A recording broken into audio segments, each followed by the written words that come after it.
চাওক আপোনালোকে আজি নিজে চাইছে ৰাতিপুৱাই খবৰ পাইছোঁ যে আমাৰ যিটো জল জীৱন মিছনৰ কাম ইয়াত আৰম্ভ হৈছে। আজি ইয়াৰ বাউণ্ডাৰী ৱালখন ভাঙি পৰিছে। যে আহিমিজাৰত ইয়াতে পোষ্ট একো দিয়া নাই। পিছৰ ৱালটো চাব যিটো আছে সেইটো ভাঙিব সম্ভৱতঃ সেইটো ভাঙিব। ৰড নাই ইতিমধ্যে এইটো ভয়ানক এটা সৃষ্টি হৈছে। ইয়াৰ পৰা হয়তো আমি জানিব পাৰিছোঁ যে ইয়াৰ ৰাইজে মানুহে ঠাচকৈ যেতিয়া এইটো পৰি গৈছে, পৰি যোৱাৰ পৰা মানুহে এটা ৰাতি আতংকৰ সৃষ্টি হৈছিল।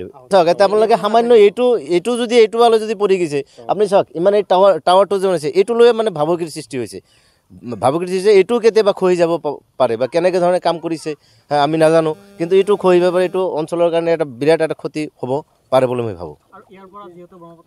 আপত্তি কৰিছিলোঁ এইটো কামৰ কাৰণে যে ইয়াৰ পৰা আপোনালোকে চাওক যে মাত্ৰ 200 মিটাৰ 250 মিটাৰ দূৰত ব্ৰহ্মপুত্ৰ, এইটো ব্ৰহ্মপুত্ৰ আগত আছে আৰু ইয়াৰ পৰা ইয়াতে হয়তো কামটো কৰিলে কেইদিন টিকিব। ইমান কোটি টকা এটা এই কোটি টকাৰ স্কিম এটা বা আমাৰ ৰাইজৰ জল জীৱন মিছনৰ এটা বিশুদ্ধ খোৱা পানী যিটো সদ্য আঁচনি, ইয়াৰ পৰা 200 মিটাৰ আঁতৰত কৰাতে আমি বহুত ৰাইজে ক্ষোভিত হৈছিলোঁ। আৰু এতিয়াও হয়তো যদি আমি এইখিনি কাম নিৰ্মাণৰ কাৰণে দৰকাৰ হয়, আমি SDC-ক DC হয়তো ইয়াৰ লগত জড়িত যিবিলাক উচ্চস্তৰীয় ব্যক্তিসকলক আমি আবেদন কৰিম। আমি ঠিকাদাৰজনৰ নামটো মই হয়তো নৱকুমাৰ তালুকদাৰ বুলি শুনিছোঁ। এতিয়া জনামতে যে ইয়াৰে এইটো কাম যেতিয়া ষ্টাৰ্ট হয় তেতিয়া স্থানীয় কমিটি আছে, হয়তো কমিটিৰ সভাপতি এইটো স্থানীয় কমিটিৰ সভাপতি শফিউল হক বুলি মই জানিছোঁ। প্ৰতিবাদ আমি কৰিছিলোঁ। আমি যেতিয়া ইঞ্জিনিয়াৰ একেবাৰে এইটো কামৰ কাৰণে আহিছিল, তেতিয়া ইঞ্জিনিয়াৰৰ লগত আমি একেলেঠাৰে 2-3 দিন বহিছিলোঁ। যে তেতিয়া বহাৰ পিছতো কিবা বুজাবুজি আছে সেইটো মই গম নাপাওঁ, কিন্তু সম্ভৱতঃ আমি এটা ধাৰণা কৰিছোঁ যে ঠিকাদাৰৰ লগত বা ইঞ্জিনিয়াৰ বা এই আমাৰ যিটো গোট যিটো আছে, আমাৰ যিটো কমিটি, এই লগত কিবা হয়তো বুজাবুজি হ'ব পাৰে। আমি এইটো বিচাৰোঁ যে এটা শুদ্ধভাৱে হওক, মানুহৰ উপকাৰ হওক, যে যি উদ্দেশ্য এইটো অসম চৰকাৰে দিছে সেই উদ্দেশ্যটো যাতে ৰাইজে বিশুদ্ধ খোৱা পানী সুস্থিৰভাৱে পায়, এইটোৱে কামনা কৰিছে। চাওক আপোনালোকে আজি নিজে চাইছে ৰাতিপুৱাই খবৰ পাইছোঁ যে আমাৰ যিটো জল জীৱন মিছনৰ কাম ইয়াত আৰম্ভ হৈছে। আজি ইয়াৰ বাউণ্ডাৰী ৱালখন ভাঙি পৰিছে। যে আহিমিজাৰত ইয়াতে পোষ্ট একো দিয়া নাই। পিছৰ ৱালটো চাব যিটো আছে সেইটো ভাঙিব সম্ভৱতঃ সেইটো ভাঙিব।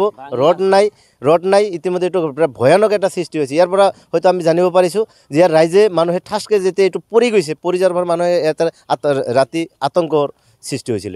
চাওক এতিয়া আপোনালোকে সামান্য এইটো যদি এইটো ৱালে যদি পৰি গৈছে, আপুনি চাওক ইমান এই টাৱাৰটো যে আছে এইটো লৈ মানে ভাবুকিৰ সৃষ্টি হৈছে।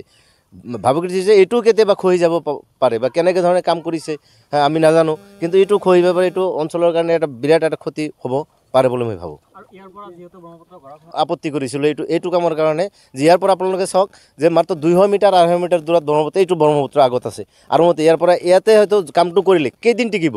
ইমান কোটি টকা এটা এই কোটি টকাৰ স্কিম এটা বা আমাৰ ৰাইজৰ জল জীৱন মিছনৰ এটা বিশুদ্ধ খোৱা পানী যিটো সদ্য আঁচনি, ইয়াৰ পৰা 200 মিটাৰ আঁতৰত কৰাতে আমি বহুত ৰাইজে ক্ষোভিত হৈছিলোঁ। আৰু এতিয়াও হয়তো যদি আমি এইখিনি কাম নিৰ্মাণৰ কাৰণে দৰকাৰ হয়, আমি SDC-ক DC হয়তো ইয়াৰ লগত জড়িত যিবিলাক উচ্চস্তৰীয় ব্যক্তিসকলক আমি আবেদন কৰিম। আমি ঠিকাদাৰজনৰ নামটো মই হয়তো নৱকুমাৰ তালুকদাৰ বুলি শুনিছোঁ। এতিয়া জনামতে যে ইয়াৰে এইটো কাম যেতিয়া ষ্টাৰ্ট হয় তেতিয়া স্থানীয় কমিটি আছে, হয়তো কমিটিৰ সভাপতি এইটো স্থানীয় কমিটিৰ সভাপতি শফিউল হক বুলি মই জানিছোঁ। প্ৰতিবাদ আমি কৰিছিলোঁ।